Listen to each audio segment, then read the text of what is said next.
And I'm Steve Munn. And you're listening to another edition of Film Q.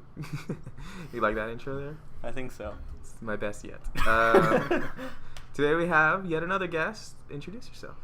Hi, my name is Willem Ador. Yeah. Yeah.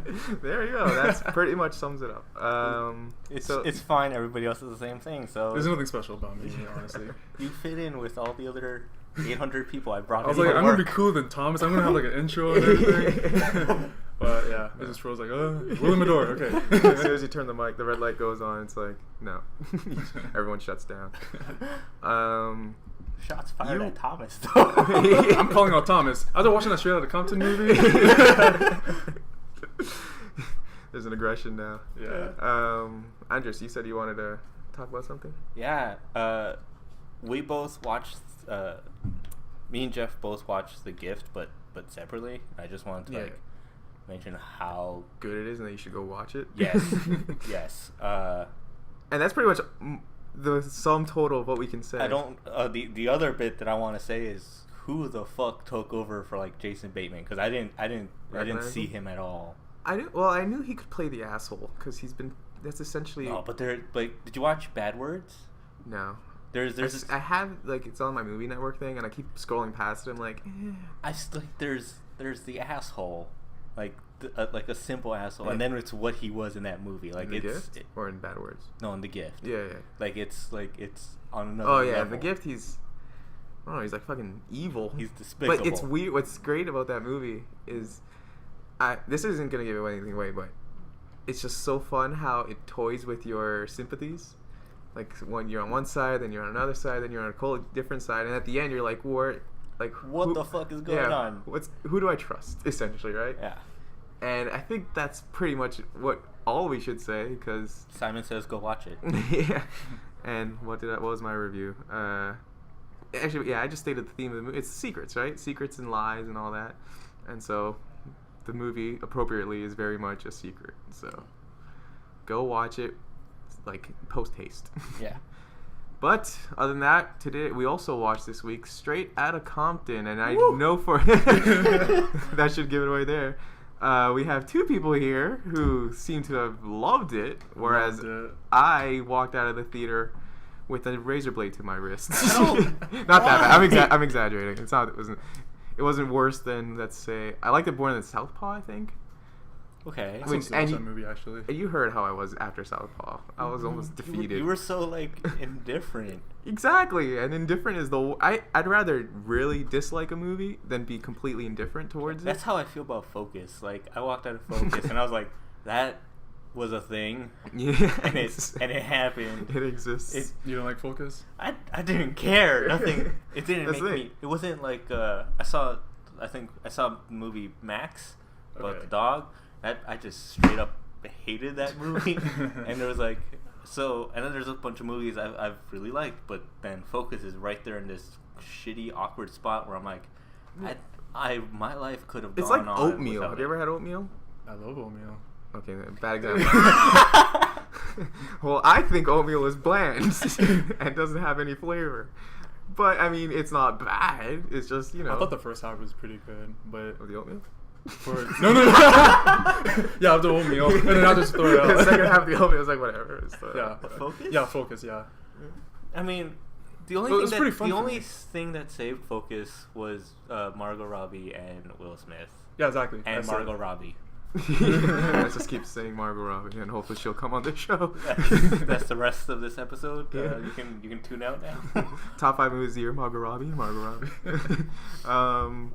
So yeah, I did not care for it. Tell me. I mean, first let's start on why did you like it, and maybe I can figure this out. Straight from the beginning, when we're put into this intense drug deal that went wrong, I knew this was the adrenaline-filled at moments movie that we were gonna have, and they kind of show that from the trailer, which I was kind of nervous about because I had seen the trailer more than enough times before it came out, and I remember seeing the trailer and seeing how quick pace and everything was gonna be, and right from the beginning, and all that happened before the title credits even came up, and it was like, exciting. It was really intense. It set the tone for the whole movie for me. And yeah, even when was it the SWAT team or I don't know what it was, but they just rolled on with like a tank. Army, it looked like. Yeah. In a tank. In a tank. Yeah, I just ran through like this house and it hit the girl. I was like, man, this is so real. That girl Don't get me wrong. The best part of this movie is that intro sequence, because that was like when the battering ram comes through the door and she goes flying into the wall. I'm like, this is amazing. You see like he's like running, he's pushing people like in the side. It's so like quick and intense. He escapes through the window, and you like.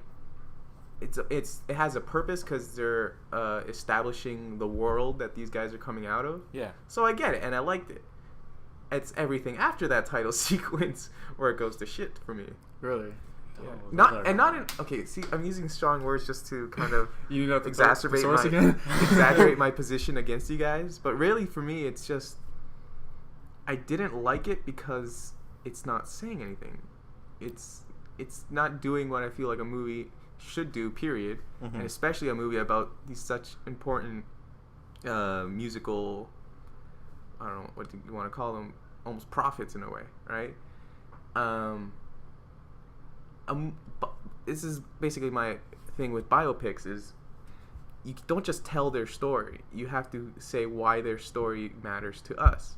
Like I feel like the ending of this movie should have been that shot with the Blood and Crips bandanas tied together, because that is essentially that is the point of NWA, right? They united. I will admit the ending of the movie like made me cringe a little. I was a little aftermath. I was like, I know. As soon as it happened, I was like, man, fuck. I was like, why? Not only is it like the Batman scene with, oh, I like your name, Robin, or whatever, right? And not only is it super stupid to just drop that just because people are gonna be like, yeah, I recognize that. Yeah. But it's just dumb because what's it saying? What's the point of that? It's nothing. Exactly. There were these two guys sitting in front of Will and I. I found a little similarity between this and Fantastic Four, in the sense that it seems like there are a little bit like two halves to the movie, and both halves are kind of different. That has to be with about I mean, the first half is NWA, and the second half is the three of them separated. But I know some reviewers going on about how they thought that the second half was far weaker. I don't think it was far weaker, but I noticed that with these two people in front of us, they were kind of a little less interested. They went from rapping along to every word, which was awesome, which was to checking their phone at times. But when Dre said Aftermath, for some reason they lost their shit. Yeah, of course. So that's the one guy was just like, ooh. Deep. For me, it's fucking. The second half actually had some of the most compelling drama in the movie. Yeah. Because for the first half, I was like, "There's no conflict. These guys are just sailing through, right?" There's a little hints of it. And that's just barely, but yeah, because it's establishing the second half, right? Like, I don't trust this white guy. Yeah, and it's all exposition for what happens in the second half, and so when it finally starts paying off in all these conflicts, I was like, okay, this is fine. This is one story that maybe this is the story you should have been telling, but instead they want to do what all stupid biopics do, is that they want to do a greatest hits of these guys' lives, right? This is when they've met. This is when they formed. This is when they made their first album. It's boring because there's no conflict. It's just giving you snapshots of what's happening and it doesn't say anything. It's just saying. It's basically the film adaptation of their Wikipedia page. Kind of. Minus some of their more vicious moments as well. And there's a lot of vicious moments. Yeah. What? The hotel scene. Well, no, I was referring more to like how Dre beat that woman up and is completely missing in the film. Oh, exactly. Yeah. I thought it's not in the movie, right? No, it's not. But that's actually, I'm like, I didn't sleep through that. No, it's because it's the movie's produced by Dre, by Dre, Q. Oh yeah. And I believe also Eric's wife, I think, as well. Uh-huh. So it's like the three of them, and they're not. They paint themselves. They're not gonna paint themselves as horrible people. No, they paint them. It's realistic enough for them to be like, yeah, we were quote bad people, but at the same time, it's like they're like, oh, shit gets bad, I'm gonna step back a little. Yeah, I mean I wouldn't say they paint themselves as bad people, as people in a bad situation who recognize the badness of it and would step away. But like, I agree with you, but they never cast themselves as implicit in some of that stuff. It's more like, it's like we did bad things, but we weren't alone, or we were pushed to do those bad things. So it's more relatable. No, I get it, and it's fine. But for me, is that if you're gonna whitewash the story, at least have a story that you're trying to tell instead of it. And this, to me, is not telling a story. It's just giving you a checklist of facts. But did you like how they introduced the Rodney King controversy? Well, like I said, because that is should have been the ending of the film, right? Because that's the ending of the story, is where finally these things have come to light, right? With the NWA, it's them rapping about it, and then with the Rodney King video, it's finally people seeing the injustice, right?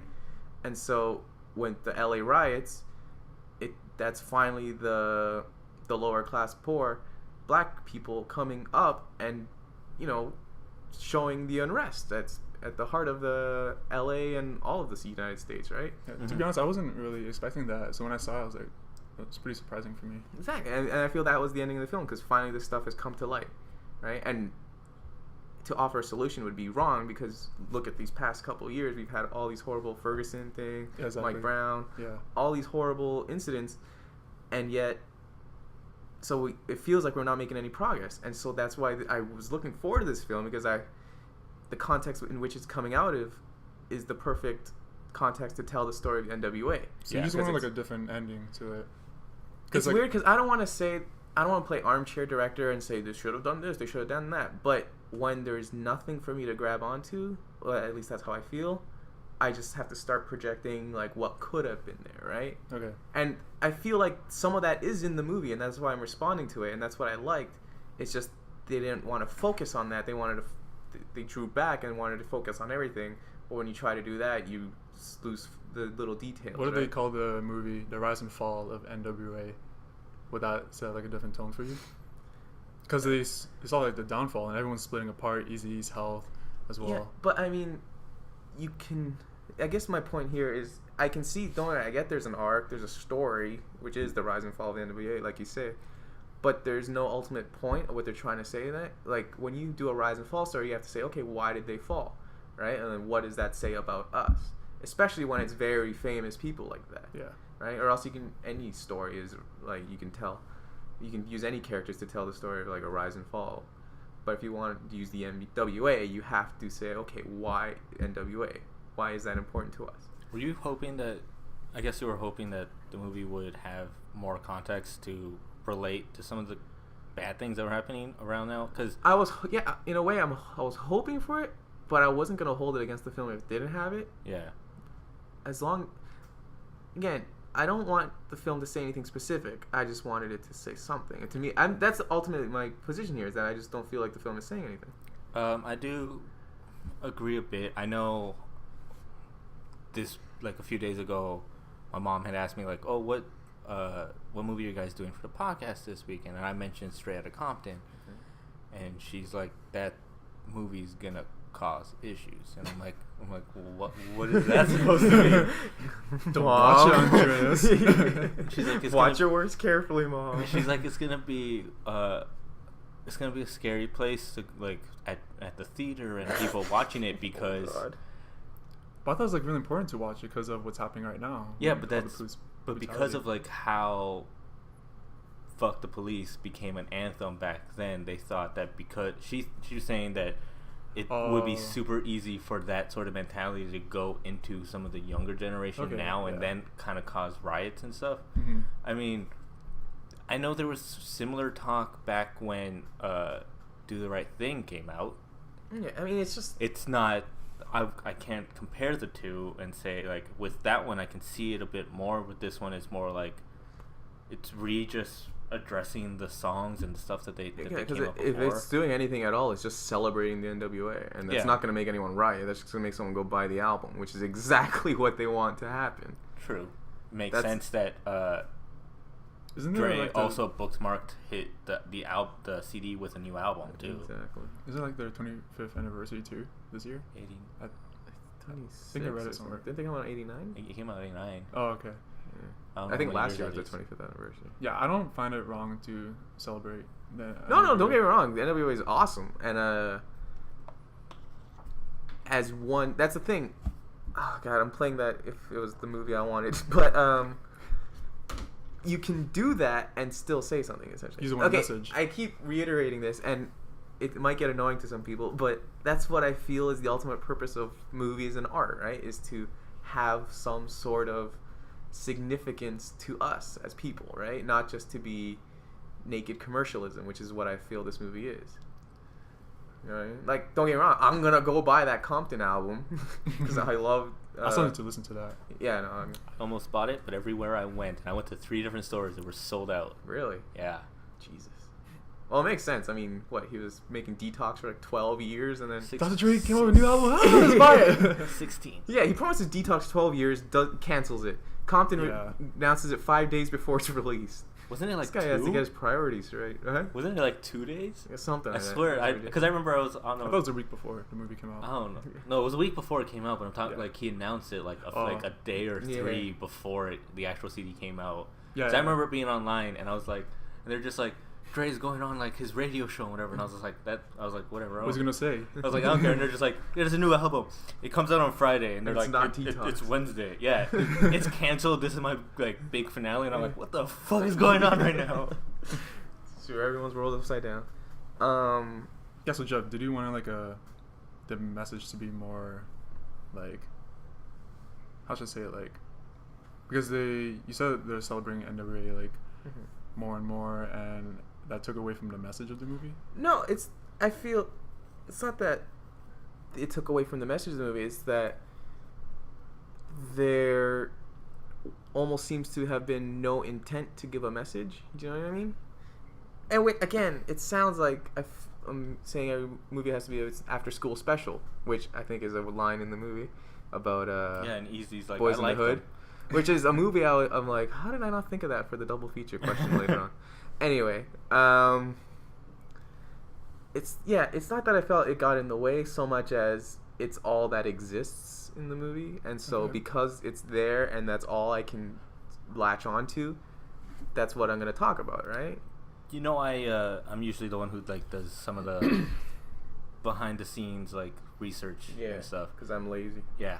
So I searched up that and saw that apparently the movie was in talks to be made before, and it was going to be way more focused on Jerry Heller. And apparently, I feel like that would have been a huge mistake.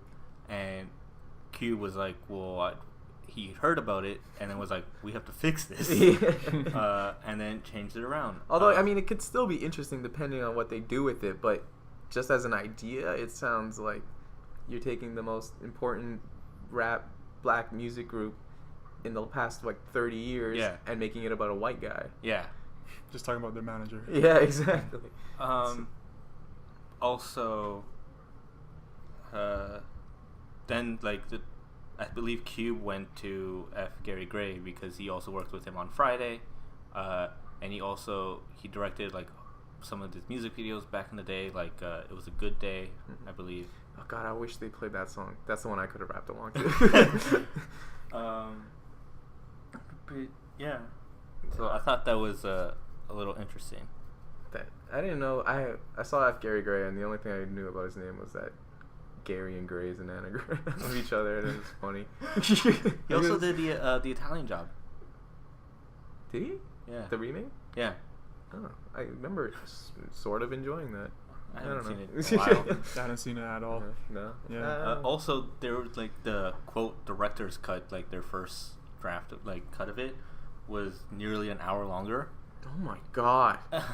And that's one complaint I have with this movie. It's so long. It's kind of. I wanted to go longer because they miss a lot of points. There's supposed to be because there's a feud between, though there was a feud between Dr. Dre and Eazy, and they did not go in that at all. Like Eazy had an album that had Dr. Dre as a title, but it got crossed out.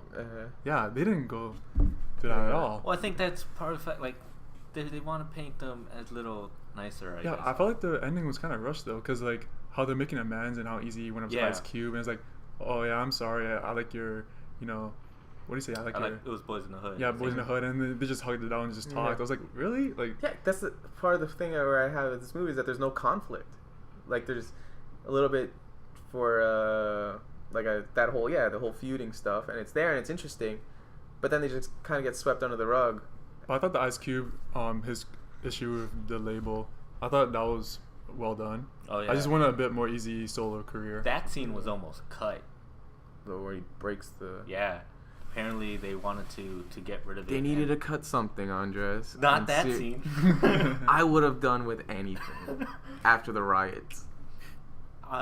Something I did like a lot. It felt like it was 6 years long. If it's just slow motion, I could have either gone to see that movie or gone to college again. I've wasted my life, Andre. I'm way too harsh on this movie. I like it more than like Jurassic World, and I was less harsh on Jurassic World. One of the things I did like about it was I did like seeing the behind the scenes of the songs, even though I'm pretty sure that some of them were just kind of thrown in. I'm like, there's Keith Stanfield. Yeah. Oh yeah, but when I saw him, I got a little happy. Is that the guy who played Snoop Dogg? Yeah. I thought that was awkward. Yeah. I didn't like it at all. You didn't like it? I thought he was like dead on. It's like, yeah, my name is Snoop Double G, and I was like, oh god, this guy's gonna be Snoop Dogg. That's super funny because I turned to him during the movie and I was like, I love this guy. Yeah. Well, like Keith Stanfield's amazing, and I mean. Because it felt like he was playing a gimmick. Everyone else felt like they were like living the part. Yeah, I agree with you that he's Tupac. He's playing a caricature of Snoop Dogg. Yeah, and that's what it felt like to me. But Snoop Dogg is such a caricature come to life that I'm like, you know what? I can let this. Crap. Yeah, that's true. Like it was fun. Like I still had a smile on my face, but at the same time, I was like, they couldn't find someone else better. I think they. It's just the wrong choice. Like maybe he should, like you say, maybe he should have played more of a human being instead of a cartoon. Yeah, but exactly. It was so obvious that he was playing Snoop Dogg. I mean, the one thing about the whole behind the scenes things, I felt like there's no way. I don't know. I'm not a freestyle rapper, so who knows? But I'm pretty sure some of these raps go through rewrites. Yeah. So when Snoop Dogg just drops the verse for Nothing But a G Thing, like there, I'm like, there's no way it happened like that. That's what I wanted to add on. It was like scenes like that, like not the Boys in the Hood song from the beginning, where you can see that it was obviously worked on. So that one was cruising down the street in my 6'4". But with Nothing But a G Thing, I'm like, I liked it a bit, and then once he like spit the entire verse, and I was just like, like a little less. The whole verse, and even the whole Dre coming in with, what's his line? Shit. I don't remember. Ready to rip shit up, I think. Is that what he says? I don't know. But he just like, anyway, but yeah, Dre comes in right on beat, perfectly. He quickly just goes like, oh yeah, he calls him in, and then he just goes on, and I'm like, I haven't even seen Dre rap in the movie beforehand. Exactly. Yeah, they just totally rehearsed that just to show it. They totally gloss over the fact that Dre also had things written for him too. Yeah, because he doesn't rap at all in this movie. Everyone knows he doesn't rap. I know. I mean, it's not a big deal, but I mean, he just doesn't rap in the movie at all. I'm like, there was one line when Jerry turned to Easy and was just like, "Don't worry about it." I think he's like, Ren writes better than Cube anyway. Oh yeah. And the two people sitting in front of us just fucking started laughing, and he's like, "Did you hear what he said?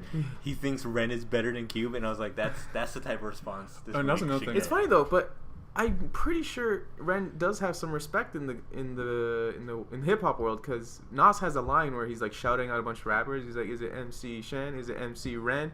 Yeah. And so like, well, he did write a lot of stuff on that album. I like looked up even some of a lot of good Eazy's verses off Straight Outta Compton was like either written by him, ghostwritten, co-written, all that stuff.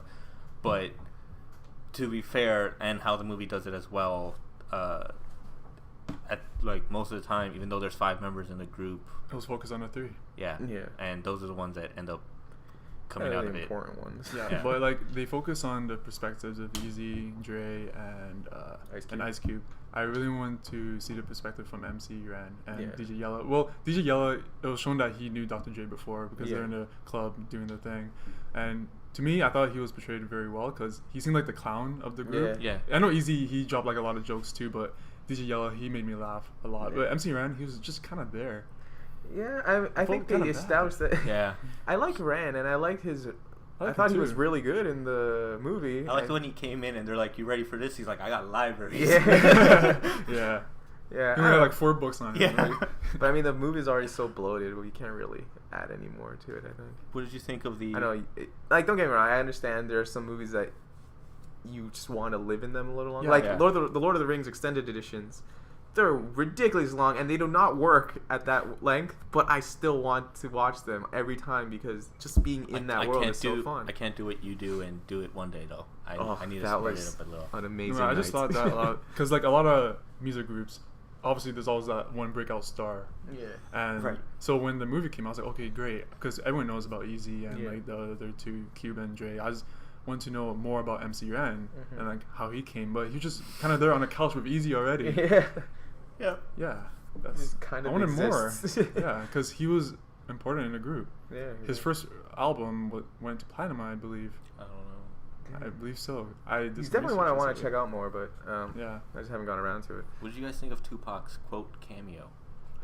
I loved it. I was not expecting it at all. Actually, my cinema kind of went crazy too. You could hear everyone go like, "It's Pac, it's Pac," and it looked like it's on. Which is weird because the girl behind me, who I think was excited to see Tupac, didn't know that the cops who beat up Rodney King were found innocent. Like, she's like, "Oh my God, really?" I'm like, someone's not paid attention. Do you have do you have no knowledge of this? Yeah, but I love the Tupac cameo. Yeah. I wasn't expecting it, and then like it's so uncanny that it like was scary. Was it a holograph again? No, it looked like a holograph. There's an actor who actually looks like him. Yeah. Yeah. Wow. I forgot his name. I don't know. I looked him up before, like afterwards. It's Tupac. He's alive. He's cloned. I think it was like getting chills. It was like you guys both heard "To Pimp a Butterfly." Yeah. Yeah. And it was like the same thing at the end of Mortal Man, and I'm just like, I got chills while I was walking on the subway. It was a great year for Tupac. Yeah. It's making a comeback. He's gonna drop a new album. To play the biopic. I don't know. Do you guys have anything else you wanted to say about Straight Outta Compton? Yeah.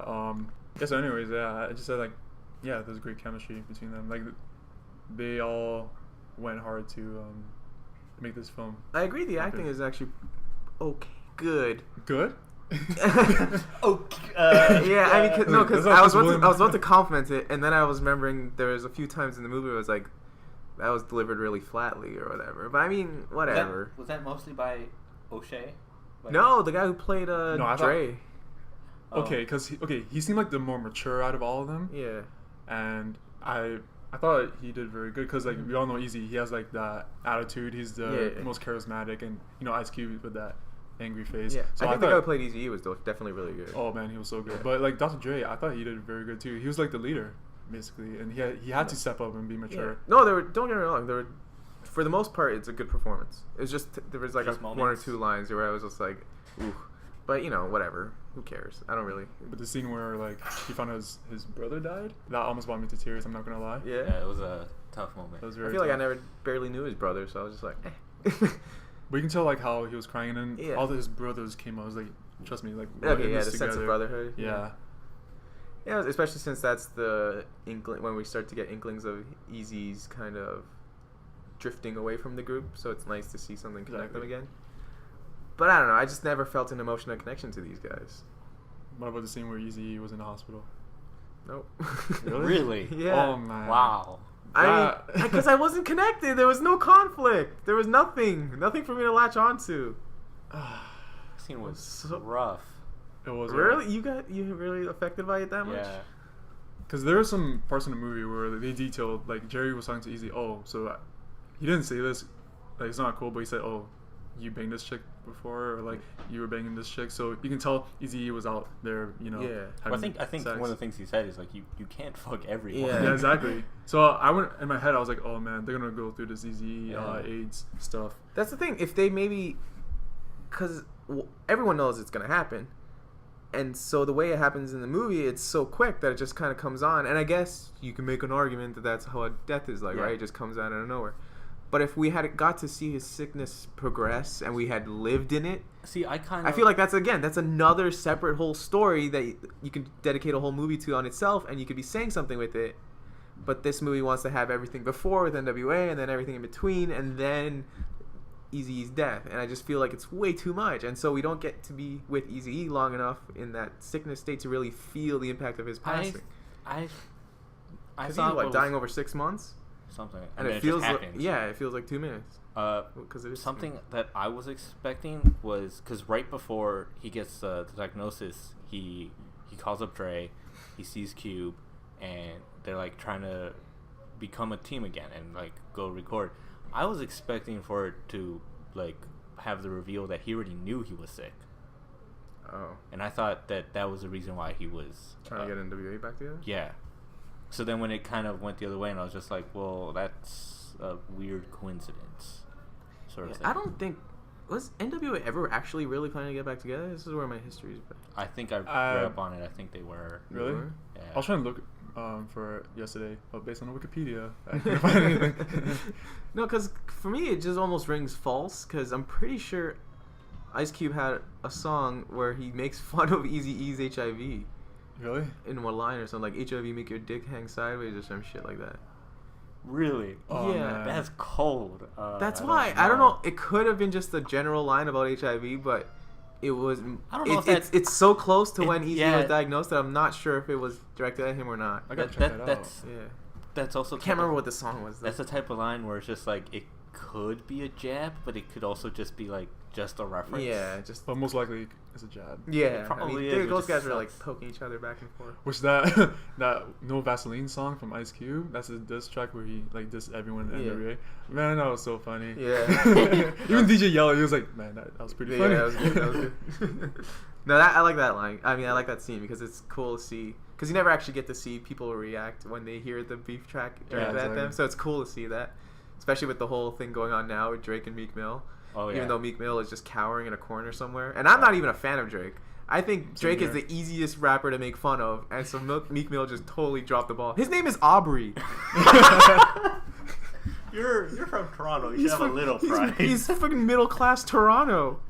What the hell? Meek Mill, you have all the ammunition in the world. You grew up in Forest Hill. Shots at Drake. Yeah. Shots fired. And I want to hear my charged up or back to back. Stop this! You're gonna get shot. Oh god, I'm gonna get a lotion slap. Anyway, the one last thing, the Bye Felicia line. Yeah, my friend. I had no idea what that was, but my friend told me what it was. I knew a little bit about it. I knew I didn't really. We'll talk about that after, but like I saw the movie where it was from afterwards, so then it had a little context. But I also know like it's this meme, this sort of thing that's going around all over the place. Apparently, right? it's something you say when like I don't know. Can you explain it better? I have no idea what you guys are talking about. Oh, but like Bye Felicia, as time. it was explained to me, it's something like when you say to someone to dismiss them, sort of thing, like Bye Felicia or whatever. It's like if somebody kind of does something stupid. That's the way I see it. I was like, fuck off, kind of thing. Yeah. Yeah. Did that come from? But it came from Friday, because in Friday there's a character who's like always trying to buy weed or something. Oh, yeah. Felicia. Oh, yeah. I just watched it yesterday. Yeah. And at one point they say Bye Felicia or something. But they say it a few times because she's just like keeps going and she's like just let me use this, let me use this, and they're just like just buy. But then apparently like that was an ad lib. Oh, by O'Shea Jackson Jr. So like the scene was apparently supposed to like he was just gonna push her out of the room like he does, and then just like walk in. But then like when they're doing a take, he turns to like F. Gary Gray and he's just like, what if I say this line? Yeah. What if I say it? And then he says it, and everybody just started laughing. They're like, we're fucking keeping this. I mean, I didn't know the context, so I didn't see the joke. Yeah, but my friend was like, I laughed. I would have laughed more if I'd seen Friday first. Yeah. But no, my friend turns to me. He's like, I see what they did there. I just laughed because I thought it was funny. Yeah. He was kind of ruthless. Yeah. But it was really mean. Yeah. I will say this movie is record label. Ruthless. Yeah. You can use a line in the movie to defend this next point against what I'm gonna say, where their art is a reflection of the reality or whatever. But this movie is strangely homophobic in that there's just casual drops of like faggot and fag and all that. When? They said it only once. One. No, they say it earlier too. No. When? Well, sorry. They say faggot once. No, they definitely say it more than times. I've heard it multiple times. No, because he's like, when they say he has HIV, he's like, but I'm not a fag. He says, I'm not a faggot. That's the one when Tim says faggot, but they say fag earlier. I don't remember him saying it. I remember hearing it because I was like, Jesus Christ. I remember. But there's also even point that the fact that they don't say it much, which is odd. No, they don't say it that much. Don't get me wrong. It's like maybe 3 times in a fucking 6-year-long movie. But there's still like homophobic like statements made, like when with Lorenzo's character, they're like when Dr. Dre's wearing that jacket and they're like, where's your boyfriend or some shit like that, you know? But you know, stuff like that. It's 89 and it's no, but I know, but you're also making a movie in 2015. You should you should make it a point to show that this is wrong, or just eliminate it entirely. I mean, like, I feel like they're going raw on this. They're showing everything, like even how they treat the women and all those party scenes. Part of the reason why, but it's about tone and how you present that stuff. Yeah, they're treating the women awfully, but they're glorifying it. And again, this gets into a weird debate that exists with rap anyway, where it's a double standard where like they say horrible shit and glorify horrible shit, but it's awesome, right? And it's a fantasy. But at the same time, you have to admit that it's sort of problematic. 2 things I want to touch on before we go to the question, because this podcast is gonna be 6 years long. At least there's shit happening. Oh man. Damn. Part of the reason why there was the extra hour for the director's cut was because they wanted to try and touch on the misogyny in their lyrics, apparently, and that's what was cut out. Yeah, they didn't talk about that at all. Yeah. I mean, I could see they sort of dampened it throughout, and it's cool. At least they recognized it and made an effort. And the misogyny part was dampened, but it was the homophobic part that I felt was still present. The other thing, casually present too. One more to add on to what I thought of the finale with that last montage that like ends the movie. I was kind of okay with it, showing like where the different people kind of ended up and what they did with their career. Mm-hmm. And then there's the shot of Dre checking his Apple stock. Yeah, that was horrible. And I was like, "Fuck this!" And I was like, "Wow." That is the perfect ending of the movie, because it's just naked fucking commercialism. And it was. Yeah, that's the. It was weird. It was weird, and then the whole fucking out of place. Like Easy did. Not Easy. Ice Cube went on to do all this stuff, movies and shit. And Dr. Dre sold beats for this much $1 million. It's like, really? You know, like is that a notable achievement in there's a random Kendrick Lamar cameo, which I was happy about. No, I was happy, and I thought they were gonna like get other rappers, to like talk about it. There's when the trailer came out, there was like that introduction that was tagged onto it where you had Cube and Dre going around the city, and he talked to Kendrick, and also Kendrick actually interviewed the whole NWA. Yeah, I want to see that interview. It's like 25 minutes long. Yeah.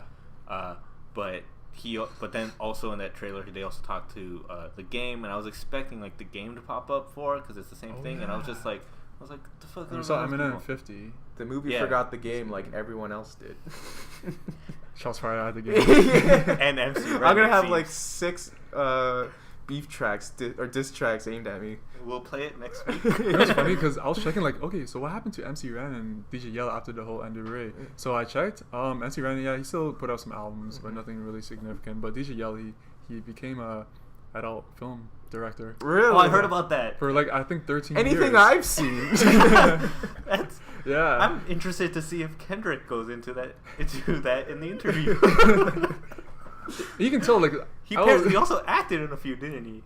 No. He's just a director. Oh, I thought I read that he acted in some. If he did, that's hilarious. Based on the movie, you can tell like he was really like a horny kid. Hey, if you're gonna go into one film business, it's not a bad one again. And it said Q successful. Cube went into one, and he went into the other. All right. Quickly before we move on to the question, I wanted to ask you guys one quick question. Top 3 rap albums. Oh! How can you do this? I'll give mine. Well, you guys think. I really gotta think for 6 years. Yeah, for 6. Number 3. I will say... Order? I can't do orders? Oh, you don't have to do orders. I know 2. What? I know 2 right now. I know I just 2. can't You think know of 2? the other one. Okay, no, my number 3 is probably Nas's Illmatic. Okay.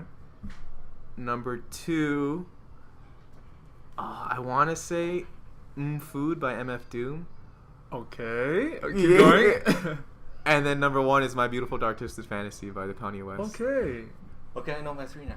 Do you know your 3? Did I just give them to you? No. I only have 2, but you go ahead. I still gotta think. I'm not gonna go with order, but I'll have Kanye's Late Registration. Okay, really? Okay. Yeah. Don't get me, it's a fucking masterpiece too, but of all of them?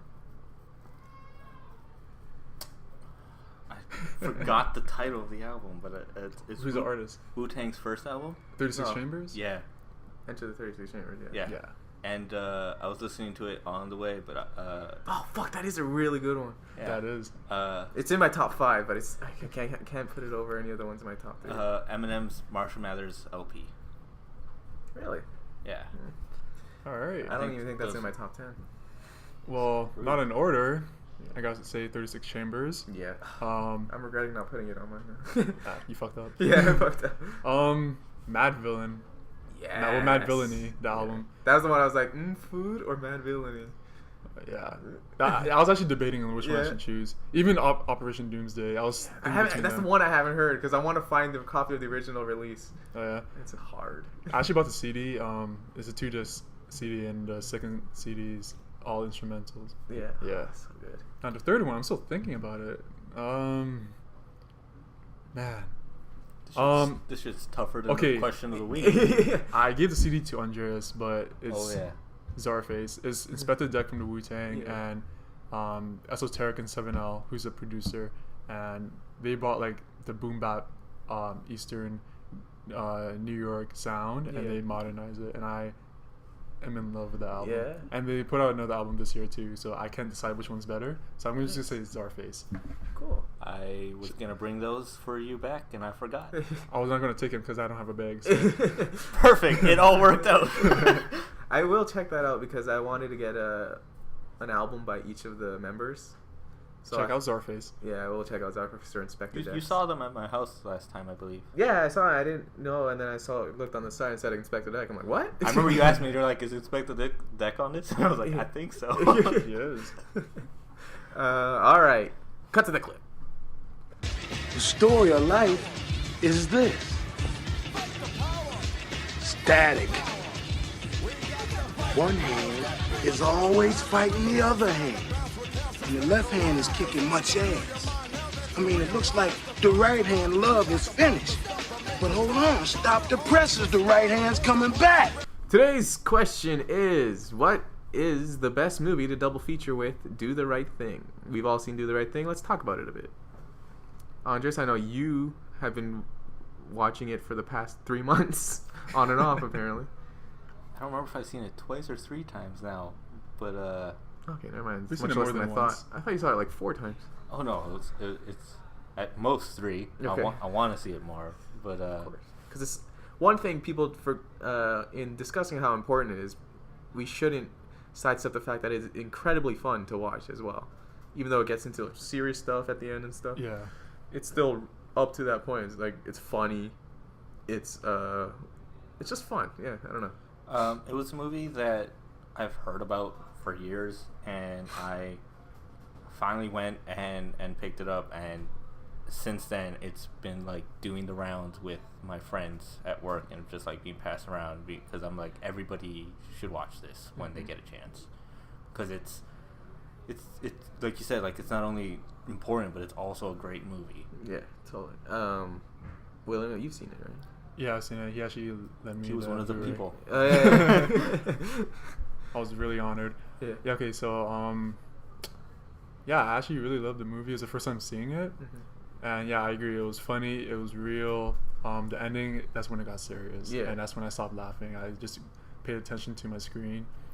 Because the genius of that movie is how it builds the tension between all these characters slowly throughout the thing. So yeah, you're having fun, but at the same time, it's setting all this ground for Yeah. the conflict that's coming later because it's escalating with the heat of the day. And it came out in the 80s, right? Yeah, I think 89. 89. Yeah. And it's so relevant like today's society. Exactly. It's just the same way because we're having all those problems. We're just cycling back through, which is gonna get into why I think my movie is appropriate. But mine too. Yeah. Okay. Oh. Me three. Yeah. Anyway, I guess let's have that discussion. Andres, what did you pick?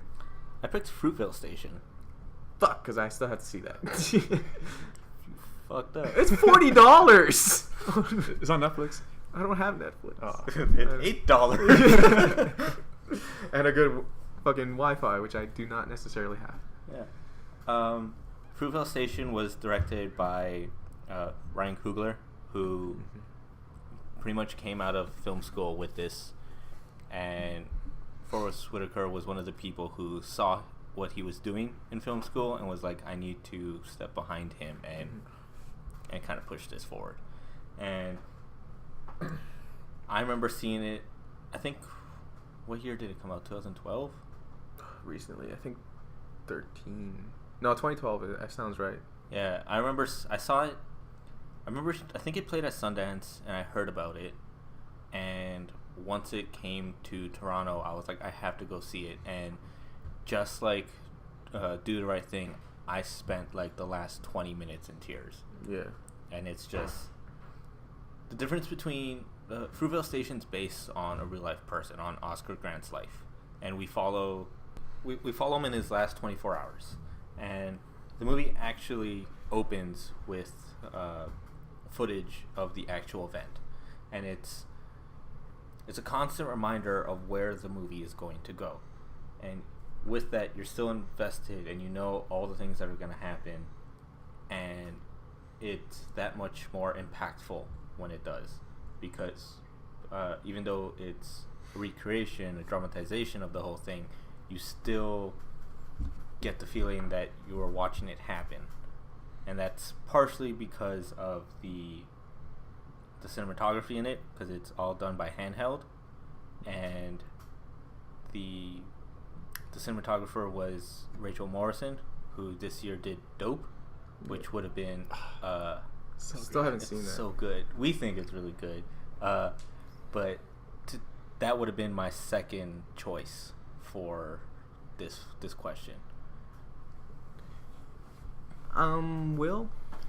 Actually, Dope was actually going to be my second choice too. Yeah. But the reason I didn't pick is because I thought it dealt with an individual more than like the whole environment. Yeah. And yeah, so the movie I picked is Friday, because what I got from Friday and Do the Right Thing is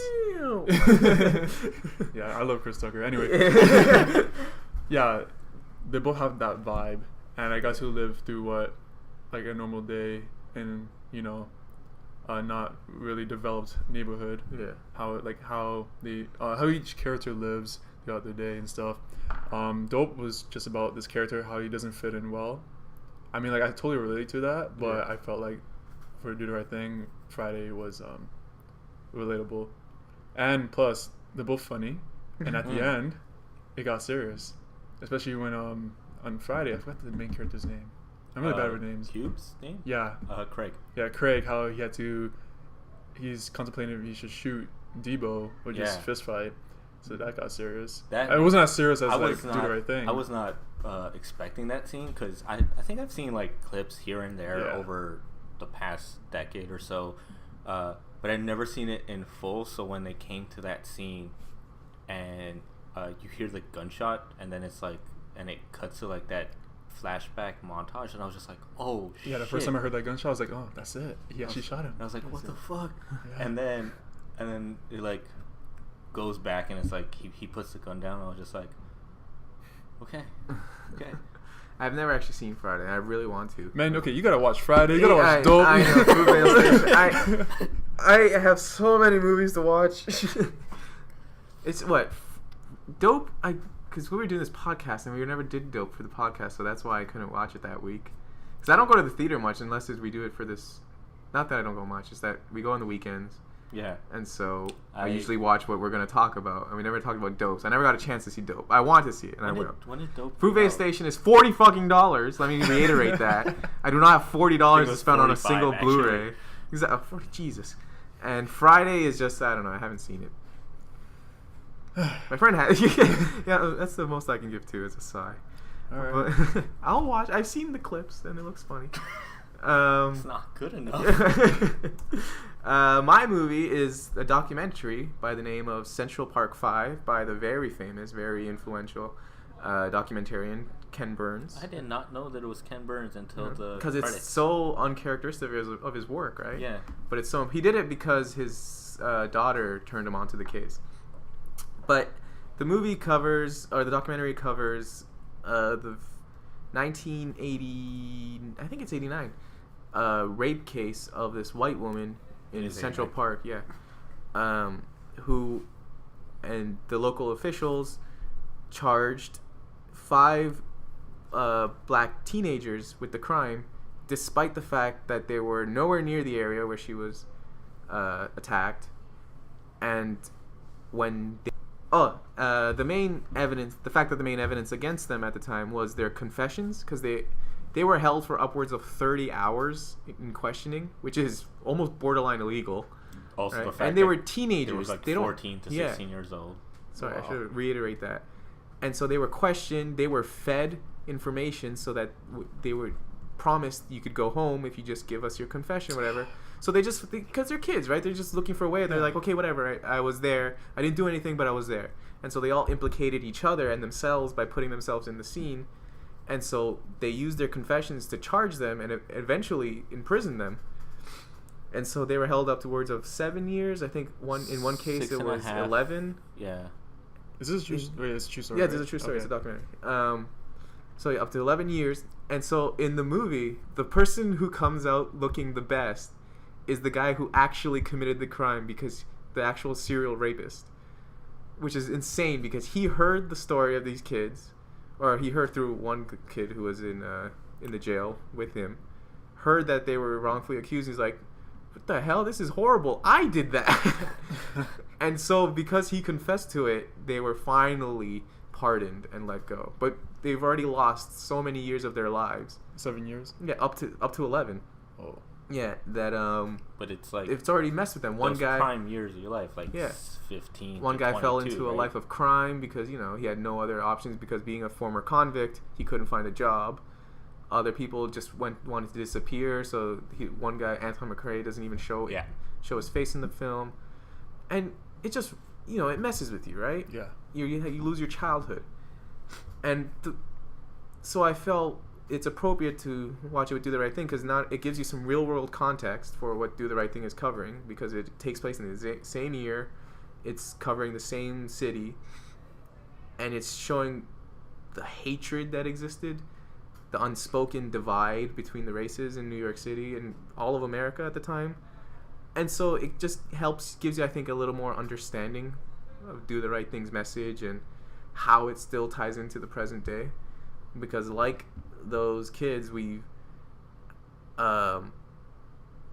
there's just these years that we haven't addressed, right? And there's this issue of injustice that we still haven't fucking fixed, to put it bluntly. You know what I mean? Anyway, so to get all deep and heavy there, that was my choice. I'm gonna check that out, actually. Yeah, I can lend it to you. I have it.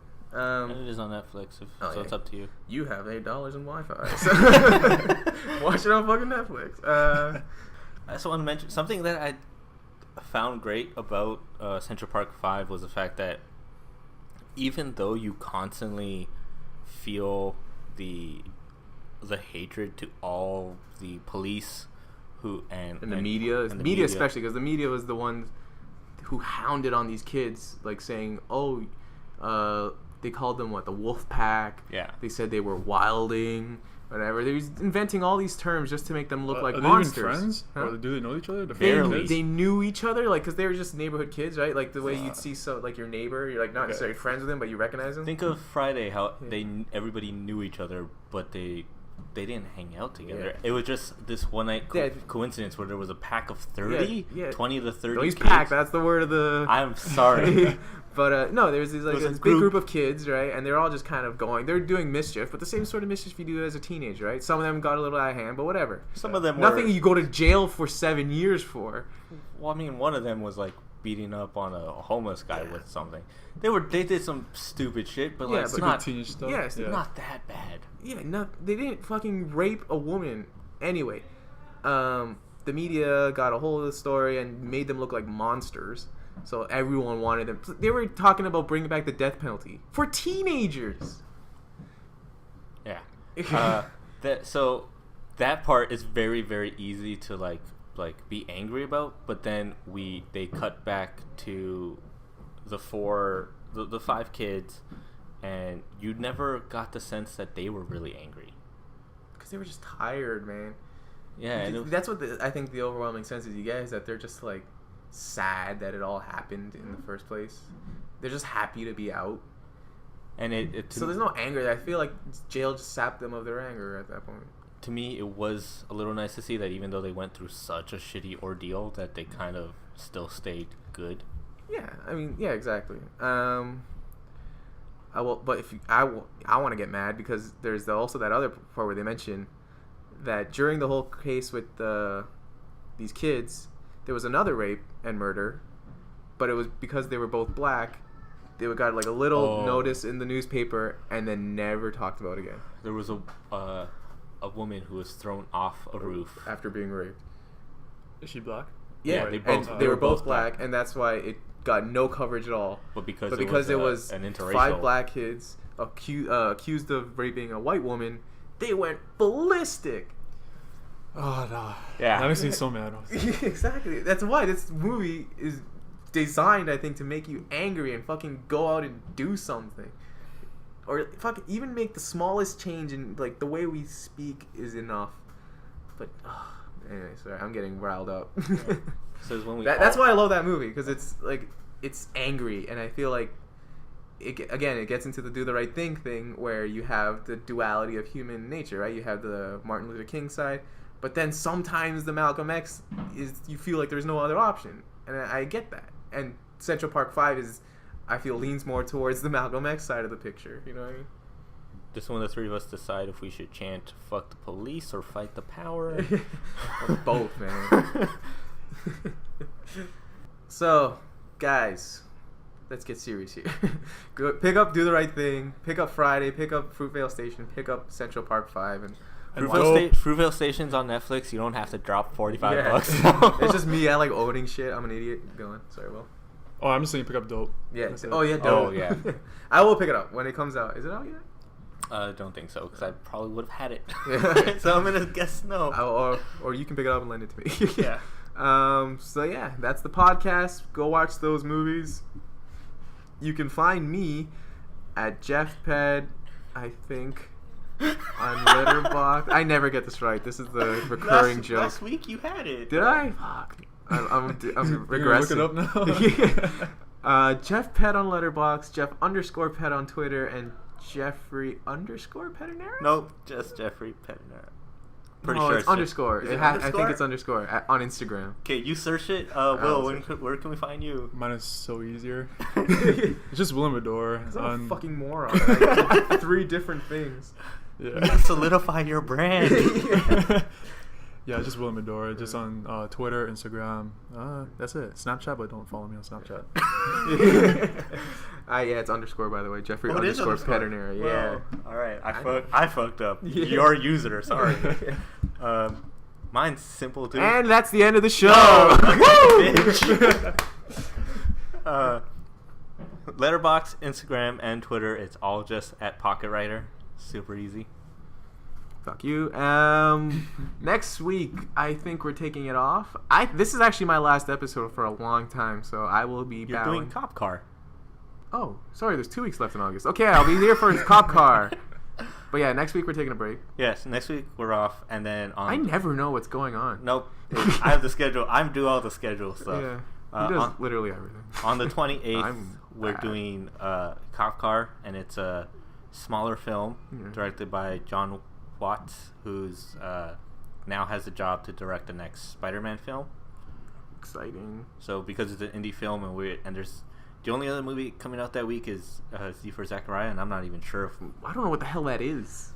I'm not even sure if we're gonna get it in Toronto. It sounds like such a limited release. I've seen the poster. It's at Carlton. Oh really? Yeah. think so. Either way, we're going with cop car. Yeah, like cop car. More interesting. I don't think we have a question.